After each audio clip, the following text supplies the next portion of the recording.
Muito bem. A confissão de fé, ela está organizada em capítulos e nós chegamos ao terceiro capítulo. Espero que nós consigamos terminar hoje o terceiro capítulo. Qual é o assunto? Qual é o tópico tratado no terceiro capítulo? O tópico é o eterno decreto de Deus. No último parágrafo do terceiro capítulo, nós aprendemos que o decreto da nossa salvação implica não apenas o fim, como também os meios. Ou seja, quando o Senhor Deus decretou a salvação dos seus eleitos, ele não apenas decretou que eles seriam salvos lá na glória, que eles estariam na glória com o Senhor Jesus, mas Deus decretou todos os passos necessários para que eles chegassem lá. Então, os eleitos não chegarão lá, não serão glorificados eternamente, sem antes, por exemplo, serem justificados. Então, Deus decretou a justificação deles. Deus decretou a obra de Jesus Cristo no lugar deles. Deus decretou que eles fossem chamados de maneira eficaz. Deus decretou que eles fossem santificados. Então, não apenas o fim, como também os meios, Deus decretou. Do início ao fim, Deus não apenas planejou a nossa salvação, mas do início ao fim, Ele executa no tempo e na história esta nossa salvação. Então, não é que Deus torna possível a salvação de todas as pessoas. Não, é que Ele efetivamente salva os seus eleitos. Não é que Ele fez a parte dele e depois disse, agora se virem, o que eu tinha que fazer eu já fiz, agora é com vocês. Porque essa é a maneira de entender de muitos irmãos nossos, né, de outras tradições cristãs. Acho, olha, que Deus já tinha que fazer, Ele já fez, e agora é com o sujeito. Se ele fizer a parte dele, não é? Ele será salvo. Mas não é assim que a Bíblia ensina e não é assim que nós entendemos. Nós entendemos que Deus garante a nossa salvação, a efetivação dela do início ao fim. Então, uma rápida recapitulação do parágrafo 6. Hoje nós vamos olhar para o parágrafo 7. Se no parágrafo 6, os nossos irmãos lá de Westminster elaboraram o modo como Deus decreta e realiza a salvação dos seus eleitos, no parágrafo 7, eles tratam do modo como o decreto de Deus contempla a condenação dos réprobos. Então, no parágrafo 6, nós vimos como é que Deus opera no seu decreto e na realização histórica a salvação dos seus eleitos. Mas a pergunta é, a condenação dos réprobos também é contemplada no decreto de Deus? Sim, é contemplada. O decreto, ele é amplo, contempla todas as coisas. Contempla o destino dos que são salvos e o destino dos que se perdem. Está contemplado no decreto de Deus. E esse é o assunto agora no parágrafo 7. Vamos ver como é que os nossos irmãos elaboraram esse entendimento com base na Escritura. Então eu leio o enunciado que está aí. Segundo o inescrutável conselho da sua própria vontade, pela qual ele, isto é, Deus, concede ou recusa misericórdia, como lhe apraz, para a glória do seu soberano poder sobre as suas criaturas, o resto dos homens, para louvor da sua gloriosa justiça, foi Deus servido não contemplar ou ordená-los para a desonra, não contemplar e ordená-los para a desonra e ira por causa dos seus pecados. Então, vamos tentar destrinchar esse enunciado. Em primeiro lugar, eu chamo a sua atenção para o cuidado aí logo no início do enunciado. Ou melhor, antes de olhar no início, vamos olhar no final. Eu já disse isso aí. De que trata isso aí? Trata do destino daqueles que foram ordenados para a desonra e a ira. Então, esse enunciado está tratando do destino daqueles que são ordenados para a condenação. Este parágrafo trata daqueles que são ordenados para a desonra e ira. Isto é, a partir de agora, a confissão de fé tratará daqueles que se perdem. Como é que é o modus operandi de Deus na perdição dos réprobos? Então, agora sim, vamos olhar para o início do enunciado. Chamo a atenção aí para o início do enunciado. Eles começam chamando a nossa atenção para a natureza misteriosa do decreto. É muito importante. Mais uma vez, a Assembleia de Westminster fez questão de pontuar a natureza misteriosa do decreto. Eles disseram aí, a perdição dos réprobos, a condenação dos réprobos acontece segundo o inescrutável, o insondável, o misterioso conselho da vontade de Deus. Então, ao tratar do modo como a condenação eterna dos que se perdem é contemplada no decreto de Deus, os nossos irmãos fizeram questão de nos lembrar que nós estamos lidando com um decreto que é inescrutável, com um decreto que é insondável, com um decreto que é misterioso. Isso é importante.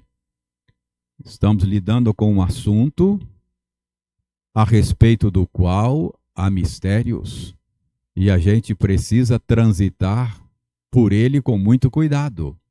Lembra da metáfora do piqui? Você precisa roer esse piqui com muito cuidado, senão você fere a gengiva, não é? Senão dá problema, você engasga. Então, é muito necessário que eles nos lembrem que estamos pisando terreno santo. Precisamos tirar as sandálias dos pés. Não podemos transitar nesse assunto assim, de maneira atabalhoada, ok? Então, isso é importante. Tira as sandálias dos pés. Lembre-se de que o seu equipamento cognitivo, ele é muito útil, mas ele é limitado, ok? Então, precisamos ser lembrados disso. Muito bem, tendo sido lembrados disso, não é? Vamos dar uma olhada que essa lembrança é uma lembrança da própria Escritura. O Wildeir leu conosco ainda há pouco esse texto. E nós lemos juntos aí, dirigidos pelo Wildeir, que o modo de Deus agir, ele é inescrutável. Alguém leia o verso 33 de Romanos 11, por favor?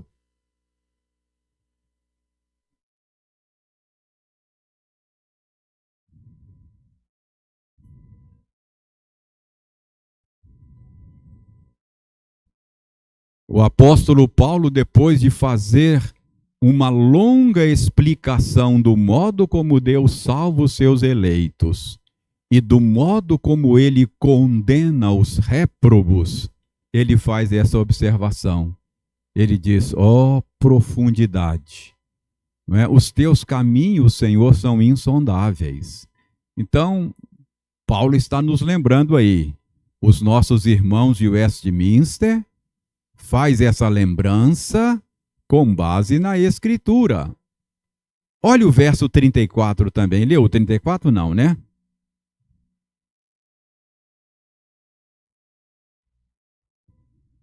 Quem, ao analisar o jeito de Deus agir, quem, ao analisar o decreto de Deus, pode amarrar todas as pontas? É mais ou menos isso. Quem consegue? Ninguém. Você vai sempre ter que se contentar com pontas soltas. Então, o parágrafo aí começa pontuando a natureza misteriosa do eterno decreto de Deus. Devemos ter em mente que somente Deus sabe as razões, os detalhes e as glórias do seu eterno decreto. Por que é que Deus concede a sua misericórdia a alguns e não concede a outros? Porque assim foi da sua vontade. Não podemos ir além disso, não é? Muito bem. Então veja bem. Segundo esse decreto inescrutável, esse decreto misterioso, Deus decidiu conceder ou recusar misericórdia como lhe apraz. Então, segundo esse decreto misterioso, insondável, o Senhor Deus decidiu conceder misericórdia a uns e não conceder misericórdia a outros. Ele decidiu fazer isso segundo a sua vontade, como lhe apraz.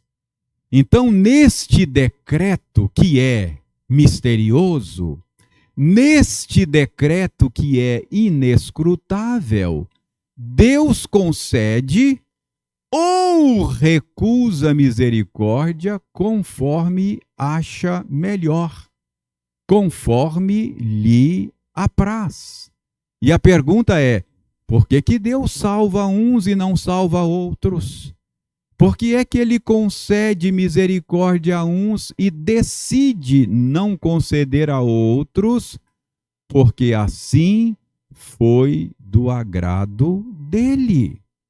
É assim que ele age sempre.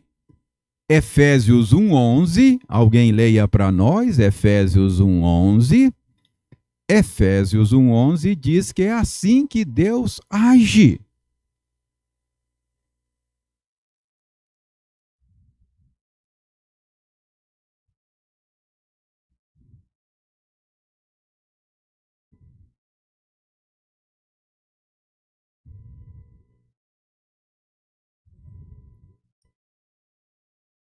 Veja bem, Osório, Deus faz todas as coisas, não apenas na salvação ou na condenação, mas todas as coisas Deus faz conforme o conselho da sua vontade, conforme lhe apraz.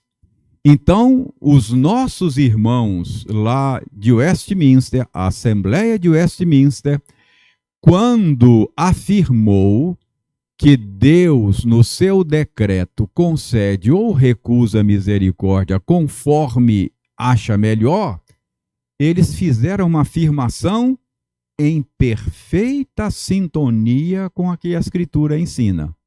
Então, o que eles afirmaram aí é o que a Escritura afirma. É por isso que nós entendemos que essa confissão de fé é uma explicação clara. O que eles estão fazendo é reverberar de uma maneira sistematizada aquilo que a Escritura ensina. Então, Deus, nesse decreto misterioso, decidiu conceder misericórdia a uns e não conceder a outros. Agora, para que Deus agiu assim? Quer dizer, por que ele agiu assim? Porque foi da vontade dele, não é? Agora, com que propósito? Para que Deus decidiu agir assim? A Bíblia diz com todas as letras que Deus decidiu assim, e aí os nossos irmãos que escreveram a confissão de fé fazem coro com a Escritura. Deus decidiu assim por quê? Para louvor da sua gloriosa justiça. Foi Deus servido não contemplar com a sua misericórdia alguns seres humanos. Então, por que Deus decidiu não contemplar? Porque foi o modo que Deus achou de expressar, de manifestar a sua gloriosa justiça. A justiça de Deus é uma das suas perfeições. A justiça de Deus é um dos aspectos da sua glória. A glória de Deus é como um diamante multifacetado. Dependendo do ângulo que você olha, você vê uma beleza, uma perspectiva, não é? Então, o amor de Deus é uma das facetas da sua glória, o seu poder, não é? A sua sabedoria. Mas a justiça de Deus é também um dos aspectos da sua beleza, ou da beleza da sua majestade. Então, tudo que Deus faz, ele faz para manifestar a beleza da sua santidade, para manifestar a sua glória.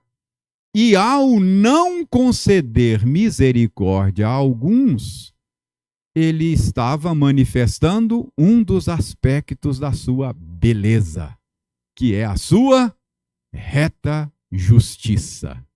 Entendeu? Então, a Bíblia ensina isso muito claramente. Veja bem, sabemos que Deus concede ou recusa misericórdia sempre para manifestar a sua glória, a beleza da sua santidade. Veja Efésios 1:12. Veja Efésios 1:12.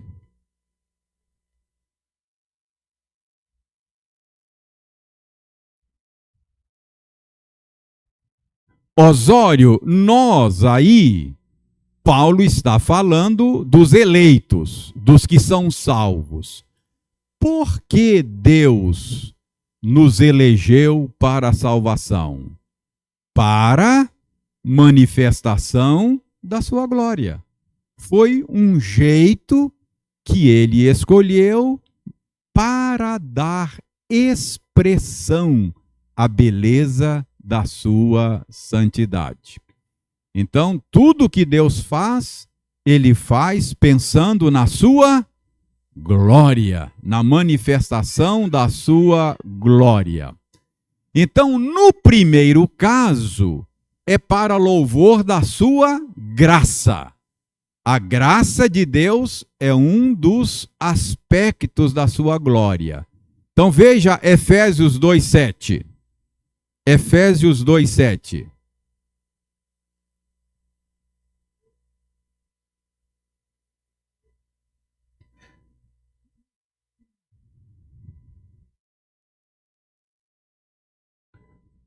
Osório, qual é o aspecto da glória de Deus que é revelada na salvação dos eleitos?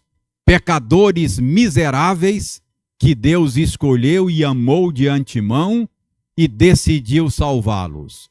Qual é a faceta da glória de Deus que é manifestada? Segundo esse versículo aí, a riqueza da sua graça. Então, ao salvar pecadores como nós, Deus estava dando expressão à riqueza da sua graça em bondade para conosco. Mas a riqueza da sua graça é apenas um dos aspectos da sua glória. Não é? Apenas um dos aspectos. No segundo caso, isto é, na condenação dos réprobos, Deus também é glorificado. Já pararam para pensar nisso? O inferno é o inferno de Deus.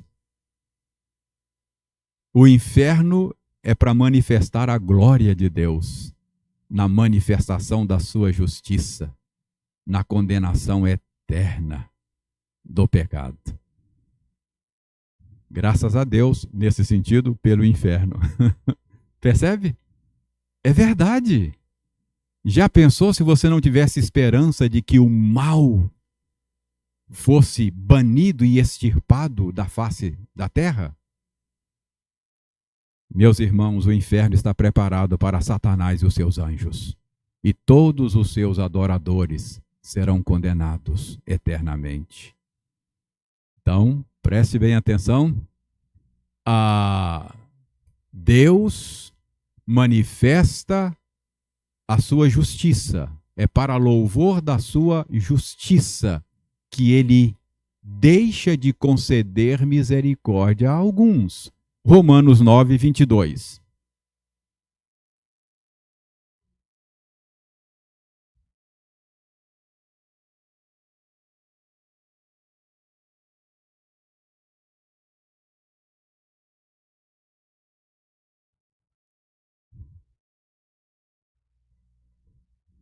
Olha só, os vasos de ira, preparados para a perdição, servirão para quê? Para Deus manifestar a sua glória, na manifestação da sua ira, da sua justiça, do seu poder. Então Deus é tanto glorificado nos que são salvos, quanto nos que se perdem. Isso nós podemos dizer porque a Bíblia diz. Isso não é mistério, isso é revelação. Agora, tem muito mistério, não foi revelado, e a gente deve, então, deixar sobre a mesa, não é? Se Deus não falou, a gente se cala. Mas que o propósito dele é glorificar a si mesmo, acho que não tem dúvida, né? Isso a Bíblia diz, com todas as letras. Então, isso aí não é mistério. A Bíblia diz que as coisas reveladas pertencem a nós, então nós podemos falar. As não reveladas, aí não pertencem a nós, nós devemos humildemente nos calar e dizer, eu não sei, não é? Não é assim que a gente canta? Não sei porquê de Deus, por que eu e não o outro? Por que ele revelou o amor dele a mim? Não sei. Não sei porque ele, não é? Percebe? Então tem mistério. Pois não, Jurandir? Uhum.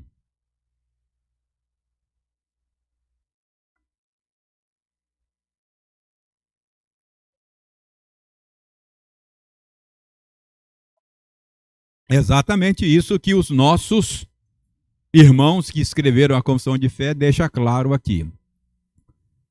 Para louvor da sua gloriosa justiça, foi Deus servido não contemplar alguns com a sua misericórdia. Ok? Ele diz: eu terei misericórdia de quem me aprouver. Ele não está sob a obrigação de manifestar a sua misericórdia, ok? Agora veja bem, preste bem atenção. Aqueles que são condenados, eles são condenados, veja bem o que diz aí, ó. Foi Deus servido não contemplar com a sua misericórdia e ordená-los para a desonra e ira, por causa de quê? Dos seus pecados. Esse é um detalhe muitíssimo importante. A razão da nossa salvação está em Deus. A razão da condenação dos réprobos está em quem? Neles. Isso é diferente. Você não pode culpar Deus pela condenação do réprobo. Aqui a gente precisa ser cuidadoso para não atribuir a Deus falta alguma. Percebe? Tem limitações aqui para a nossa racionalidade. Tem que ficar muito claro que a razão, a causa da salvação dos eleitos está em Deus. Não está em nós. Não é por obras, mas pela graça dele. A razão da condenação dos réprobos não está em Deus. Deus não é culpado da condenação deles. Está neles mesmos. E se Deus tivesse condenado toda a humanidade? Estaria de bom tamanho, porque toda a humanidade merece condenação. A razão da condenação de toda a humanidade estaria em quem? Na humanidade. Percebe? Então, na salvação, a razão está em Deus. Na condenação, a razão está no homem. Fala, Jurandir.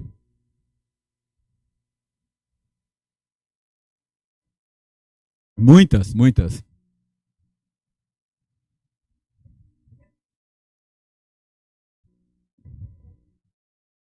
É verdade. O que a gente pode dizer é o seguinte, olha, alguém vai dizer assim, esse Deus então não é um Deus confiável, justo. Esse Deus eu não aceito. Ele realmente decretou todas as coisas, mas ele faz de uma maneira que escapa a nossa capacidade de compreensão, sem que ele seja o culpado dessa condenação. Esse é o grande mistério, não é? Grande mistério. Então, por causa dos seus pecados, os que se perdem, Deus... Tá, a minha redação ali ficou horrível. Deixa eu ver o que eu quis dizer ali agora. Agora eu não sei nem o que eu quis dizer. Os que se perdem são ordenados para a desonra e ira por causa dos seus próprios pecados. Deus os ordena para a desonra e ira por causa dos seus próprios pecados. A causa da perdição deles está neles, não é? Embora Deus seja a razão da salvação dos eleitos, ele não é a razão da perdição dos réprobos. Isso tem que ficar bem claro. Então, vemos aí que como é que Deus opera na condenação dos réprobos. Os nossos irmãos de Westminster disseram, olha, cuidado, vamos tratar de um assunto agora que tem espinho. Cuidado para roer esse piqui direitinho. Então eles começam dizendo, é misterioso, e nesse decreto misterioso, o Senhor Deus decidiu conceder a uns a sua misericórdia e não conceder a outros. Aos que ele não concede misericórdia, ele ordena para a condenação eterna por causa dos pecados deles. Acho que isso está muito claro aí. E, como vimos, tem base na Escritura. Vamos para o último parágrafo do capítulo 3. São 8 parágrafos. A doutrina deste alto mistério, mais uma vez, olha, a doutrina deste alto mistério de predestinação deve ser tratada com especial prudência e cuidado, a fim de que os homens, atendendo à vontade revelada em sua palavra e prestando obediência a ela, possam, pela evidência da sua vocação eficaz, certificar-se da sua eterna eleição. Assim, a todos os que sinceramente obedecem ao Evangelho, esta doutrina fornece motivo de louvor, reverência e admiração de Deus, bem como de humildade, diligência e abundante consolação. Vamos tentar decifrar esse enunciado. Mais uma vez, eles nos lembram de que é um mistério essa doutrina e não é um mistério pequeno, não. É um alto mistério. Por isso, a gente deve tratar esse assunto com especial prudência e cuidado. Não tem como evitar esse assunto, porque ele está na Escritura. Mas é um assunto espinhoso, disseram os nossos irmãos do passado. Cuidado, porque se você tratar esse assunto de maneira atabalhoada, você pode deslustrar o caráter santo de Deus. Você pode atribuir a Deus alguma falta, não é? Então a gente deve ter cuidado. Mais uma vez os nossos irmãos estão nos lembrando aí. Está lá na Bíblia. Não tem como evitar o assunto. Mas a gente deve tratar dele com muito cuidado e com uma prudência muito especial. Agora, por que isso está lá na Bíblia? Por que Deus revelou esse tema tão espinhoso na sua palavra, não é? O propósito está aí, ó.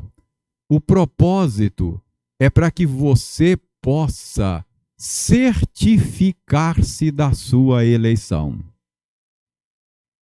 Atendendo à vontade revelada de sua palavra e prestando obediência a ela, possam, pela evidência da sua vocação eficaz, certificar-se da sua eterna eleição. Então, por que Deus revela um assunto tão espinhoso para nós?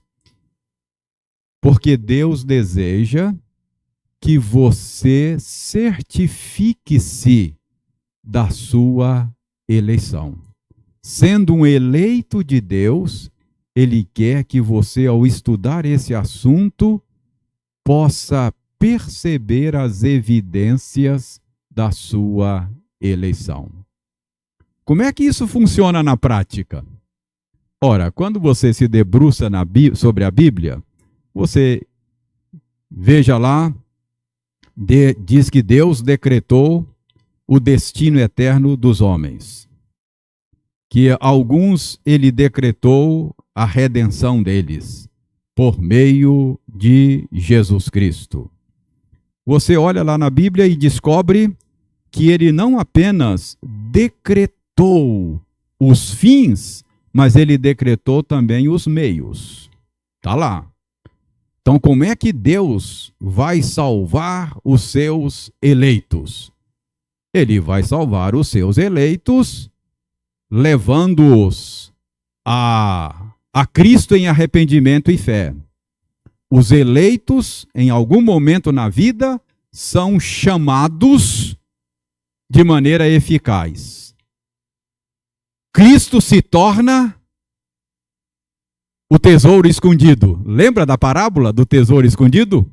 O sujeito está lá na roça, capinando, e de repente mete a enxada e descobre lá um tesouro. Ele enterra aquele tesouro, vai e vende tudo que tem, compra aquele terreno. Os amigos deveriam ter olhado para ele: rapaz, você fez um mau negócio. Como é que você larga tudo, vende tudo para comprar esse terreno? É que os amigos não sabiam, mas ele sabia. Tinha um tesouro escondido lá. Assim é o cristão. O cristão é aquele que descobriu o tesouro. Larga tudo. Abandona tudo por causa de Cristo. Os amigos olham para ele e falam: cara, você pirou? Como é que você abre mão de tudo? É que o amigo ainda não descobriu aquele tesouro. Então preste atenção. Os eleitos de Deus, em algum momento, Cristo se torna precioso para ele. Então, uma pergunta que você deve fazer a você mesmo para saber se você é eleito: Cristo é precioso para mim? Cristo é precioso para você? Você já descobriu o tesouro escondido? Tudo mais mudou na sua vida? Tudo mais perdeu o valor de alguma maneira, ou pelo menos ganhou valor relativo diante da sublimidade de conhecer a Cristo? Então, essa é uma maneira. Outra coisa, nós vimos que Deus, Ele nos elegeu, não é? Para a salvação por meio da santificação do Espírito Santo. Opa! Então, Deus não apenas decretou a minha glorificação lá no final, que eu vou morar com Cristo eternamente na nova terra, mas Deus decretou que eu vou chegar lá por meio da santificação. Sem santificação, ninguém verá o Senhor. Então, eu devo me perguntar: como é que é a minha vida? A minha vida é uma luta constante contra o pecado? Eu sou um combatente do pecado e do mal, não apenas no meu entorno, fora de mim, mas eu combato o pecado dentro do meu próprio coração? Percebe? Então, por que esse assunto está na Escritura? Para que você se certifique da sua eterna eleição. Dizem que Charles Spurgeon estava ensinando sobre esse assunto na igreja dele lá em Londres, e um sujeito levantou-se e disse: eu não aceito isso. Como é que pode? Eu não sei se eu sou eleito e etc. e tal. E dizem que Charles Spurgeon disse para ele: você ama a Cristo? Cristo é precioso para você? Você luta contra o pecado que ainda permanece em você, os resíduos de pecado que você carrega? Se Cristo é precioso para você, Se você deseja Cristo mais do que tudo, você é um eleito de Deus. Isso é uma evidência. Agora, se Cristo não é precioso para você e você não quer a Cristo, por que você fica reclamando que ele não te escolheu? Percebe? Para o eleito, Cristo é precioso. Então veja bem, para que esse assunto está lá? Para você certificar-se da sua eleição. Abra sua Bíblia na 2 de Pedro, capítulo 1, e vamos ver isso na Escritura. 2 de Pedro, capítulo 1, leia o verso 8. Primeiro leia o verso 8. Alguém leia.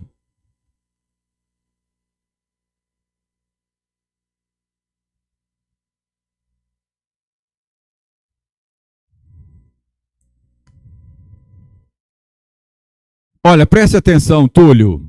Estas qualidades, essas virtudes que Pedro acabou de falar, depois você pode ler o versículo anterior, que ele elenca uma série de virtudes. Então ele fala, se essas virtudes puderem ser encontradas na sua vida, essas qualidades, e se elas estiverem em crescimento, em aperfeiçoamento, olha que ele não está falando que você já é perfeito, mas tem essas qualidades, e você está crescendo cada vez mais, então a sua experiência cristã é uma experiência autêntica. Não é? O seu conhecimento de Cristo é um conhecimento verdadeiro. Continua lendo.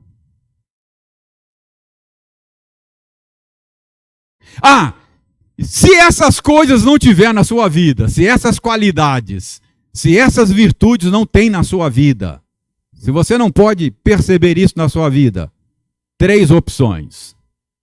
Você é cego, ou seja, não é cristão, continua na sua cegueira. Outra opção. Bom, ou você é cego, ou então é míope. Quer dizer, você já é cristão, mas é imaturo. Tá, né? Ou você é cego, ou enxerga mal, ou se esqueceu do que você é, que Cristo fez por você. Se você tem essas qualidades, elas estão sendo desenvolvidas, você não é um infrutífero, você é um cristão verdadeiro. Agora, se essas qualidades não podem ser vistas na sua vida, 3 possibilidades. Ou você é cego, ou enxerga mal, ou se esqueceu de quem você é em Cristo Jesus. Está vivendo de maneira incoerente. Você está vivendo inconsistentemente. Você é nova criatura, mas está vivendo como velha. Esse negócio não pode ficar assim. Continua lendo.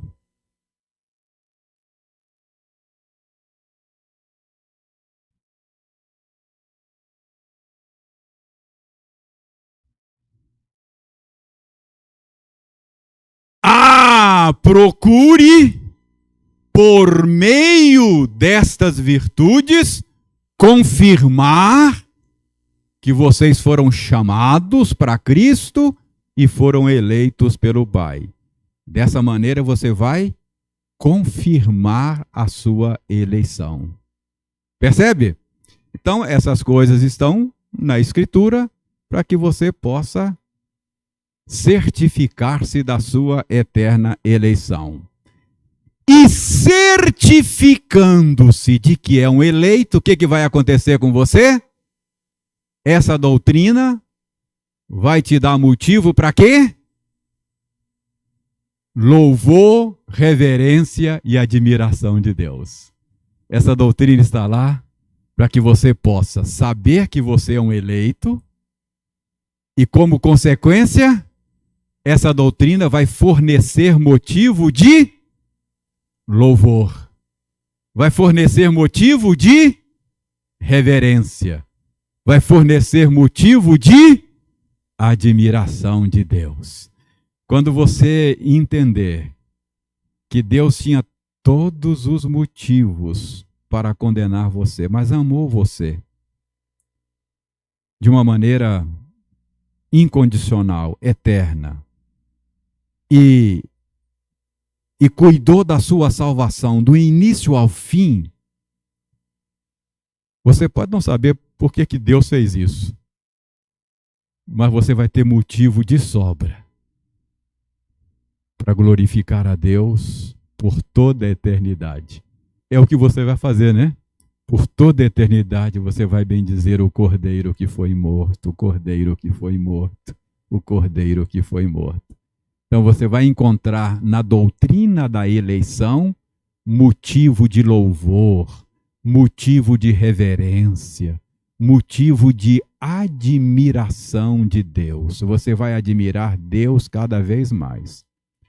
Agora, se você achar que a sua salvação é uma conquista sua, você vai admirar quem? A si mesmo. Percebe? Mas se você entender que não é uma conquista sua, você vai admirar a Deus cada vez mais. E o que mais que essa doutrina vai fornecer a você? Motivo de quê? Humildade, diligência e abundante consolação. Você vai ser humilde, vai ser diligente, vai todos os dias, desejar fazer a vontade de Deus, confirmar a sua eleição, e nas suas fraquezas você será consolado. Vai ser consolado, vai dizer, meu Deus. Mas você vai saber que Deus ama você, não porque você é amável. Deus ama você porque Ele é amor. O motivo está nele. Isso é um consolo, não é verdade? É um consolo. Conversava com uma pessoa outro dia. E ele me dizia, pastor, eu não consigo me perdoar. Eu pisei na bola de uma maneira tão feia, eu carrego um peso tremendo.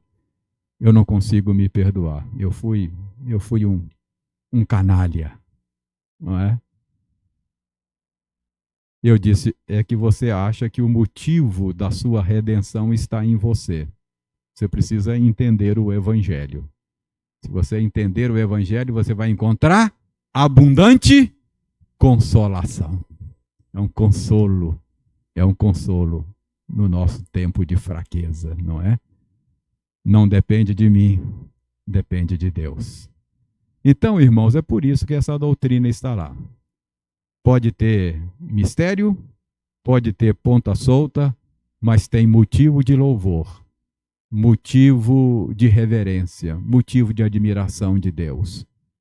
Tem motivo para viver humilde, diligente e tem consolação para nós nessa doutrina.